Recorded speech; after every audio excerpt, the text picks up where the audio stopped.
இந்த செய்தியை உங்களுக்காக வழங்குவது யூரோ குரூப் மலேசியா.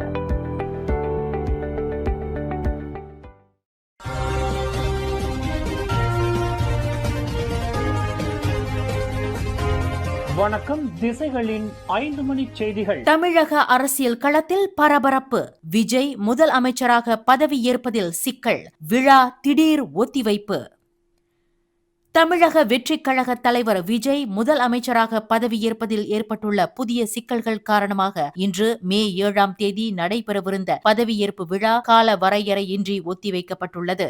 நடைபெற்று முடிந்த 2026 சட்டமன்ற தேர்தலில் 108 இடங்களை கைப்பற்றி தமிழக வெற்றிக் கழகம் தனிபெரும் கட்சியாக உருவெடுத்தது. இருப்பினும் ஆட்சி அமைக்க தேவையான மேஜிக் எண்ணான 118ஐ எட்டாததால் ஆட்சி அமைப்பதில் தொடர்ந்து இழுபறி நீடிக்கிறது. சென்னை கிண்டியில் உள்ள ஆளுநர் மாளிகையில் ஆளுநர் ராஜேந்திர விஸ்வநாத் அர்லேக்கரை சந்தித்த விஜய் ஆட்சி அமைக்க உரிமை கோரினார். ஆனால் பெரும்பான்மையை நிரூபிப்பதற்கான ஆதரவு எம்எல்ஏக்களின் கடிதங்கள் முழுமையாக சமர்ப்பிக்கப்படாததால் பதவியேற்பு விழாவிற்கு அனுமதி வழங்க ஆளுநர் மறுத்துவிட்டதாக தெரிகிறது. இதன் விளைவாகவே இன்றைய பதவியேற்பு நிகழ்வு ரத்து செய்யப்பட்டுள்ளது. பதவியேற்பு விழா ஒத்திவைக்கப்பட்டதை தொடர்ந்து சென்னை நீலாங்கரையில் உள்ள விஜயின் இல்லம் மற்றும் பனையூரில் உள்ள தாவேகா தலைமையகத்திற்கு வழங்கப்பட்டிருந்த கூடுதல் போலீஸ் பாதுகாப்பு மற்றும் சாலை தடுப்புகள் உடனடியாக திரும்ப பெறப்பட்டுள்ளன. இது அரசியல் வட்டாரத்தில் பெரும் விவாதத்தை கிளப்பியுள்ளது. முதியவரை வெட்டி கொன்றுவிட்டு கொள்ளையடித்ததாக 4 இந்திய இளைஞர்கள் மீது கொலை குற்றச்சாட்டு.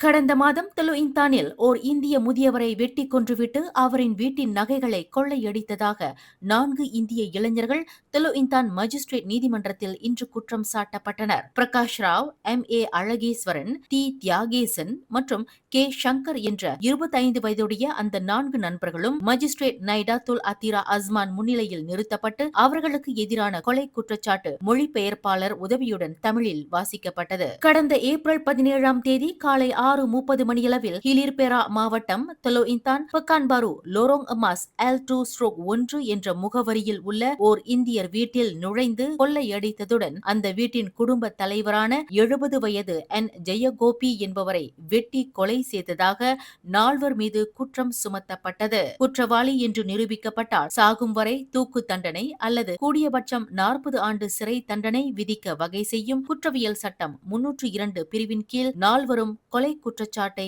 எதிர்நோக்கியுள்ளனர். முதியவர் ஒருவர் வீட்டின் வாசலில் கொலை செய்யப்பட்ட காட்சி சமூக வலைதளங்களில் வைரலானதை தொடர்ந்து போலீசார் மேற்கொண்ட தீவிர தேடுதல் நடவடிக்கையில் மொத்தம் 7 இந்திய இளைஞர்கள் பிடிபட்டனர். இவர்களில் இன்னும் பிடிபடாமல் இருக்கும் மேலும் ஒரு நபருடன் குற்றம் சாட்டப்பட்ட இந்த 4 கொலையில் நேரடியாக சம்பந்தப்பட்டவர்கள் என்று ஹிலிர்பெரா மாவட்ட போலீஸ் தலைவர் ACP சுவா கொக் லியான் நேற்று தெரிவித்திருந்தார்.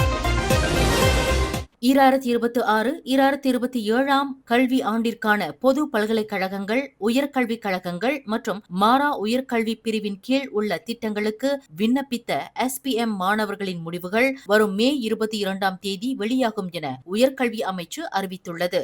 சான்றிதழ், அடிப்படை மற்றும் டிப்ளோமா திட்டங்களுக்கான இந்த முடிவுகளை மே 22 நண்பகல் 12 மணி முதல் மே 31 மாலை 5 மணி வரை இணையதளத்தில் சரிபார்க்கலாம். மாணவர்கள் upu.mohe.gov.my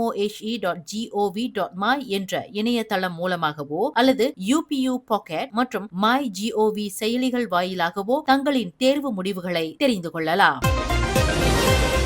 உள்ளூர் ஊடக நிறுவனங்கள் 30 மில்லியன் ரிங்கிட் மதிப்பிலான தொடர்பு அமைச்சின் ஊடக புத்தாக்க நிதிக்கான 5ஆம் கட்ட விண்ணப்பங்களை உடனடியாக சமர்ப்பிக்குமாறு ஊக்குவிக்கப்படுகின்றன.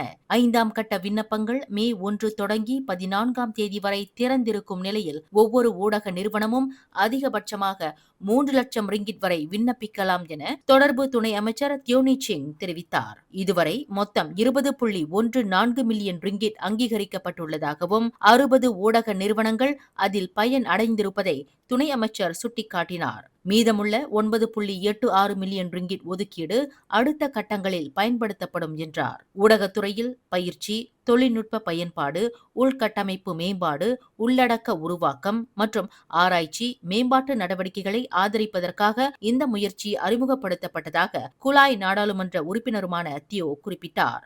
முதல் கட்டத்தில் 34 ஊடக நிறுவனங்கள் 12.38 மில்லியன் ரிங்கிட் அங்கீகரிப்பை பெற்றுள்ளன. இன்று மே 7ஆம் தேதி 2ஆம் கட்டத்தில் 16 ஊடக நிறுவனங்கள் 5.16 மில்லியன் ரிங்கிட், 3ஆம் கட்டத்தில் 10 நிறுவனங்களுக்கு 2.6 மில்லியன் ரிங்கிட் அங்கீகரிக்கப்பட்டு அதற்கான ஒப்புதல் கடிதம் வழங்கப்பட்டன என்றார். மேலும் ஏப்ரல் 14ஆம் தேதி நிறைவடைந்த 4ஆம் கட்டத்தில் பெறப்பட்ட 10 விண்ணப்பங்களில் 7 விண்ணப்பங்கள் தகுதி பெற்று தற்போது மதிப்பீட்டில் உள்ளதாகவும் தெரிவித்தார். மலேசிய தகவல் துறையில் பதிவு செய்துள்ள ஊடக நிறுவனங்கள் தங்களது திறன்களை வலுப்படுத்தவும் போட்டித்திறனை உயர்த்தவும் வேகமாக மாறிவரும் ஊடக சூழலில் புதிய அணுகுமுறைகளை ஆராயவும் இந்த நிதிக்கு விரைவாக விண்ணப்பிக்க வேண்டும் என்று அவர் கேட்டுக்கொண்டார். முன்னதாக தலைநகரில் நடைபெற்ற தேசிய பத்திரிகையாளர் தின ஹவானா ஊடக மன்ற தொடக்க விழாவில் கலந்து சிறப்பித்து உரையாற்றுகையில் தியோ இவ்வாறு கூறினார். நேர்மையான ஊடகம் நம்பகத்தன்மையின் அடித்தளம் என்ற கருப்பொருளில் நடைபெற்ற இந்நிகழ்வில் 200க்கும் மேற்பட்ட பங்கேற்பாளர்கள் கலந்து கொண்டனர். கட்சியிலிருந்து நீக்கப்பட்ட, இடைநீக்கம் செய்யப்பட்ட அல்லது வெளியேறிய தலைவர்கள் மீண்டும் அம்னோவில் சேர்க்கப்பட்டுள்ள நிலையில் பொது தேர்தலில் அவர்களுக்கு போட்டியிட வாய்ப்பளிப்பது அவர்களின் வெற்றி வாய்ப்பை பொறுத்தே அமையும் என அம்னோ தலைவர் Dato' Sri doctor Ahmad Zahid Hamidi தெரிவித்துள்ளார். நாடாளுமன்ற அல்லது மாநில தொகுதிகளில் வேட்பாளர்களை நிறுத்துவதற்கு வெற்றி பெறக்கூடிய தகுதியே முதன்மையான அளவுகோலாக இருக்கும் என்று அவர் குறிப்பிட்டார். கைரி ஜமாலுடன், இஷாமுடின் ஹுசேன் போன்ற தலைவர்கள் மீண்டும் கட்சியில் இணைக்கப்பட்டுள்ள நிலையில் அவர்கள் அடிமட்ட தொண்டர்களுடன் இணைந்து பணியாற்றி தங்களின் பங்களிப்பை நிரூபிக்க வேண்டும் என்றும் துணை பிரதமருமான ஜஹீர் வலியுறுத்தினார்.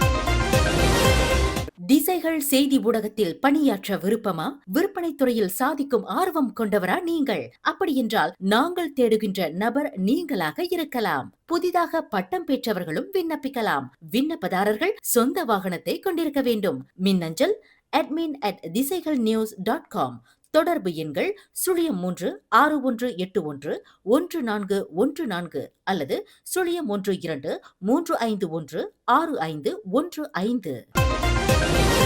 கோலாலம்பூரின் பல பகுதிகளில் கனமழையால் திடீர் வெள்ளம் ஏற்பட்டுள்ள சூழலில் வடிகால் அமைப்புகளை மேம்படுத்தி பாதிப்புகளை குறைக்க மாநகர மன்றம் தீவிர நடவடிக்கைகளை எடுத்து வருகிறது. குறிப்பாக சுகாம்போட் மற்றும் செராஸ் ஆகிய இடங்களில் நீரின் அளவை தாங்க முடியாமல் வடிகால்கள் நிரம்பி வழிந்ததால் திடீர் வெள்ளம் ஏற்பட்டுள்ளது. மேம்பாட்டு திட்டங்களால் காடுகள் அழிக்கப்பட்டு மழைநீர் நேரடியாக சாலைகளுக்கு வருவதை குறைக்க இனி சரிவான பகுதிகளில் கட்டடப் பணிகளுக்கு கடுமையான கட்டுப்பாடுகள் விதிக்கப்பட்டு வரும் வேளையில் மழை நீரை சேமிக்க புதிய குளங்களை அமைக்கவும் திட்டமிடப்பட்டுள்ளது. மக்கள் முன்னெச்சரிக்கையாக இருக்க வானொலி மூலம் தினசரி வானிலை அறிவிப்புகளை வழங்கவும் மாநகர மன்றம் ஏற்பாடு செய்துள்ளதாக இன்று தெரிவிக்கப்பட்டுள்ளது.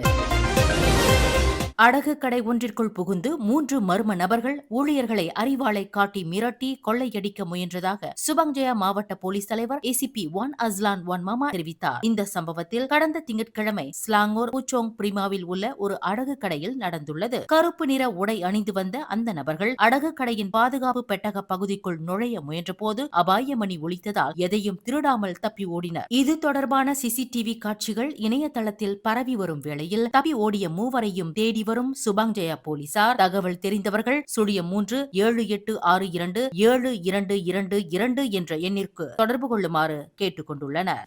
மேலும் செய்திகளை தெரிந்து கொள்ள கீழே இருக்கும் பெல் பட்டனை அழுத்துங்கள். உங்கள் மகிழ்ச்சியை வெளிப்படுத்த லைக் மற்றும் ஷேர் செய்யுங்கள். தொடர்ந்து திசைகளோடு இணைந்திருக்க சப்ஸ்கிரைப் செய்யுங்கள்.